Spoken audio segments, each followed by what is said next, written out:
Good morning, good afternoon, good evening, and welcome to the Battle Cat's Beginner's Guide for Into the Future Chapter 2 Moon. To start this off, let's look at some prerequisites, what this video expects you to have in order to do this stage. You are expected to have superior treasures in Chapter 1, 2, and 3 of Empire of Cats. It also expects you, and this is very important indeed, to have full 100% superior treasure on the Aqua Crystal and Plasma Crystal of both Into the Future Chapters 1 and 2. Also, you need to have the items Rich Cat, Cat CPU, and Sniper the Cat. I'd also recommend using a speed up if you can spare one. Like the last guide, there's going to be a lot of trial and erroring. And because this tutorial relies on using a cat food continue to have a second part to this battle, you'll also need 30 cat food. 60 if you want to make it a lot easier for yourself. As for units, this guide expects that you have some crazed cats, which have been got in tutorials for this series before this current episode. They include the crazed cat, the crazed tank, crazed whale cat, and crazed titan cat. Also, arguably, you really do need true form of tank eraser cat. I only just have the levels needed for that, which is 20 plus 10. It's going to be very difficult without it. Also, an even more necessary true form, Macho Leg Cat, because without the true form, the second form does not target aliens with extra damage. This one does. As we're looking at the lineup, let's talk about it a little bit more. So you have yourself these 4 meat shields. Now, if you don't have the crazed units, you could get another unit that costs 75, although it's unlikely to be as good as these crazed units, and I would recommend going back to the episodes before this to get these crazed cats. If not though, substitutes that cost roughly the same, but not lil cats. Macho Leg Cat is strong against aliens, very important, and the fact that it keeps a distance so it is stackable for lots of damage at the same time in one clump of leggage. That, although very strangely worded, is important. Crazed Whale Cat and Crazed Titan Cat are melee units, not especially great for the core principle of this level, but very important for one particular enemy, a waving alien Pige. These are tanky units that can get up close to it, do a lot of damage to it, and kill it as is necessary to beat the level. Dragon Cat is another ranged unit, with a greater range than legs and a high damage single shot attack that can turn into an effective high damage area attack if you've got lots of them stacked together. Then your main damage dealer, Crazed Bahamut Cat, as is of all these no-gacha tutorials, the main damage dealer. Now if you look in your filter for alien, useful traits against alien include slow, freeze, massive damage, insane damage, and knockback. Now these effector abilities add a sort of OR rule to each other, so you can search with all of them at once and they'll give you anything that does any of those things to alien. My Solar Cat here does massive damage, but I must warn you to not use Solar Cat. It is very expensive and the massive damage that it gives is quite tenuous, not something that you should really be considering using. You might find something like an Uber that's better suited to damaging aliens specifically. Check that unit's range in the Battle Cat's wiki, and if it's more than that of the Corrupted Valkyrie, the enemy of this level, you'd be very wise to use that unit. Now, as this strategy is tailored towards the CPU, I haven't felt the need to fill all of the slots, because the CPU will spam everything it can, and leaving a slot empty allows it to spam everything that's in the slot more easily, because it's less likely to run out of monies. Now, a great unit to fill in that slot would be something wave resistant, or even better,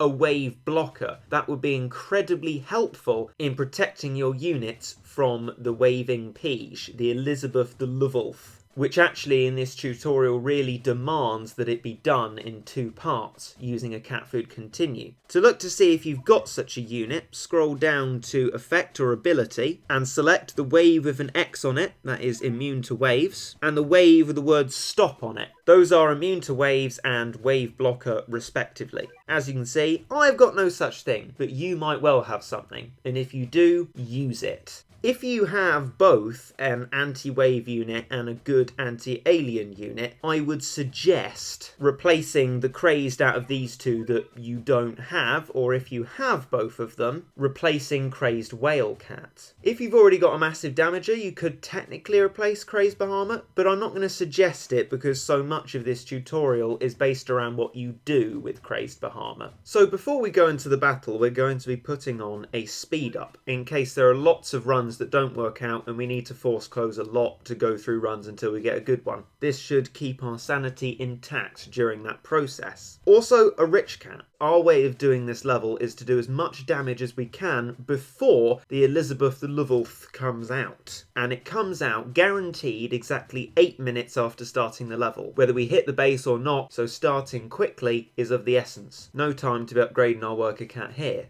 A CPU to again make it easier for us to spam, that's the way that we've set up the strategy, and Sniper the Cat to hit back some of the difficult enemies that there will undoubtedly be bearing down upon us. So immediately upon getting into the battle, we're going to want to turn the CPU off because we want to start it in a certain way. That is with at least 3 of the meat shields, lots of legs. The idea is we're getting a nice decent leg stack to do damage with. We can turn off the speed up at this point because although it doubles your speed, it also doubles the speed at which time passes. There's no cheat involved there. Maybe you can put a dragon in as well. If you just got this long range damage that isn't dying itself, it builds up into a stack and eventually, as you can see, you get loads of damage done and you can defeat these enemies. Time is, of course, of the essence. Now, the important thing here is even when you got the monies that you would need for Bahamut, don't spawn it at this point. We want to be luring when we get to the base. So stop roughly at this point when you've got all of these units. They're going to take care of the Celeboodles that come out when you hit the base and get killed by the Valkyrie as it comes out. You want that to happen because you want to be putting the CPU on when the Valkyrie comes nearer. Luring makes fighting the battle easier because stuff comes out of your base and to the point you need it on the battlefield quicker. It's more responsive, it's just better. You might need a few more units than I had. It was a bit touch and go there and you don't want to be running out of units because that would cost you a huge amount of time. So these units are going to die here and we're going to wait for Valkyrie to come forward a little bit with a few slow meat shields just to mark our ground and then put off a few cautionary meat shields, then let the CPU take over. So we've set up the strategy in a way that the CPU should not often be running out of monies. This allows you to sit back, and although I'd recommend being there, it means you don't have to be spawning certain cats and turning the CPU off at certain times all the time. So as you can see, this is a point where its monies are a little bit thin on the ground, but it's still putting out meat shields. That's the most important thing. That's why you still need to be there, because sometimes the CPU will stop doing that and you need to supplement the meat shields. They need to be being put out at all times. But if Bahamut can land off a useful shot like this, it can kill loads of those enemy units and you can once again be putting out loads of stuff. If you're lucky, you'll get Bahamut shots just like that one, where Valkyrie is completely knocked back by the damage that you've done to it. This is a good sign, and it might take force closing into a different run to get a run that good. I've had ones where Bahamut has missed all sorts of different shots. And as you can see, Bahamut will die. When he does die, turn off the CPU, because the CPU is going to spawn as many units as it can, which are great for going along with Bahamut, but not so great when they're by themselves. What you're looking to do now is kill off the Celeboodle. They give loads of monies when killed, as you can see there. That will give you enough monies for Bahamut when it comes back round, and hopefully it will be near to coming back round off its recharge time when the first one dies. When you can reasonably get it, put your CPU back on as such, and you should be able to keep on going. The signifier of having a decent run has just come up now.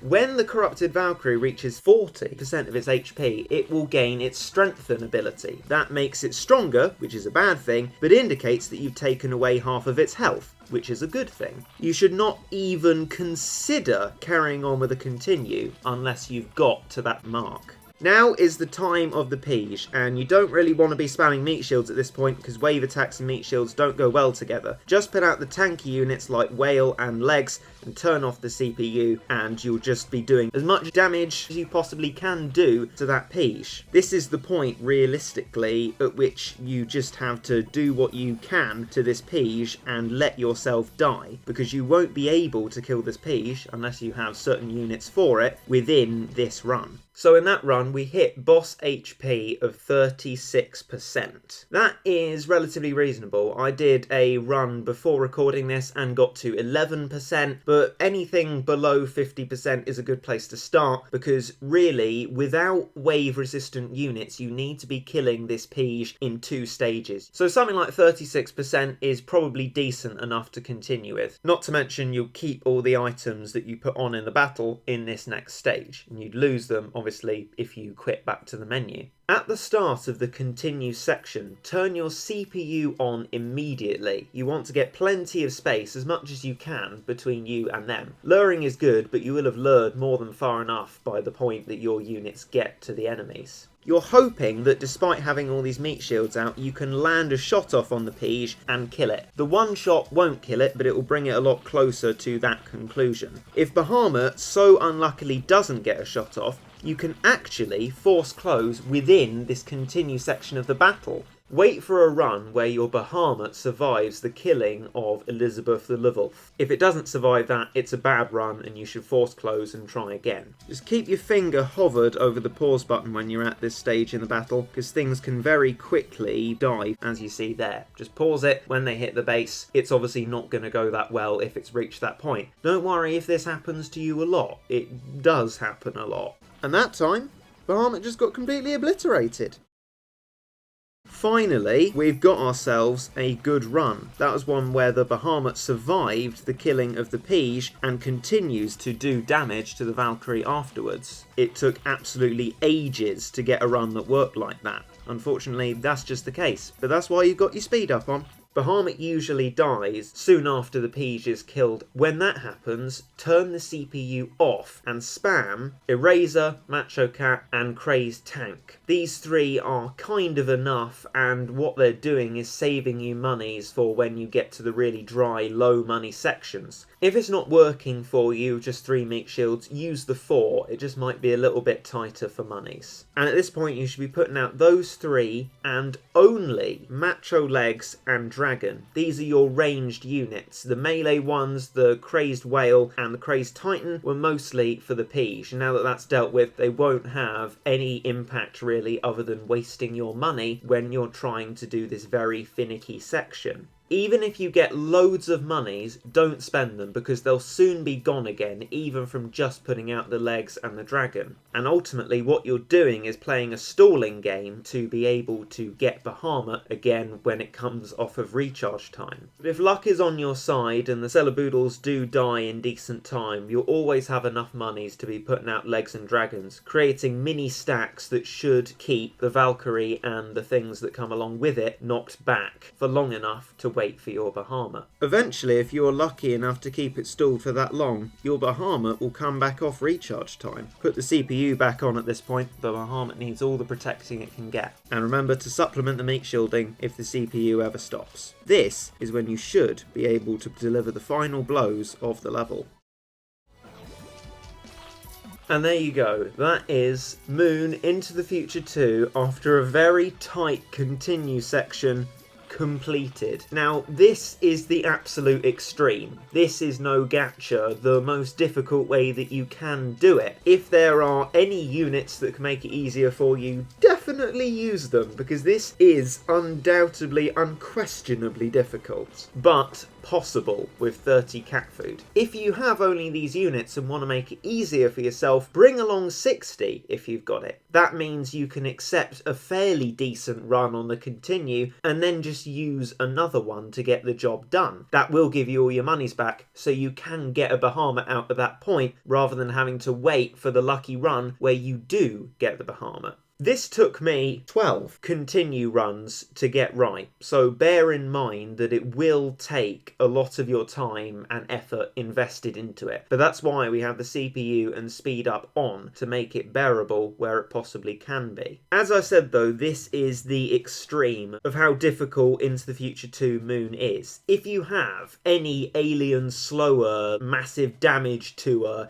this will be so much easier. But for those of us who don't have anything like that, I've made something that you can make work, as long as you have those items, the treasures as said before, and 30 cat food at least. 60 will make it a lot easier. I imagine there might be a lot of questions from you because I've had to question myself a number of times while getting this level done. Feel free to ask your questions and I will do my best to answer them for you. But that is Into the Future 2 done, as is now the 5th series of the Battle Cat's Beginner's Guide. I hope that up until this point, or even just at this point, it has been of help to you. Nothing warms my heart more than seeing people who've benefited from seeing these guides. And there's an entire series for you if you wish to go back from this one. This guide was designed to help people make their beginning of the game as smooth, easy, and understandable and accessible as possible. And I hope this guide has done a good job of that, as well as looking at how, if you've got certain units, you can make the job easier for yourself. So thank you for popping along. I sincerely hope that it has helped you. Ask your questions as and when you need to, and I'll try and answer them. But that will be it. I bid you goodbye, and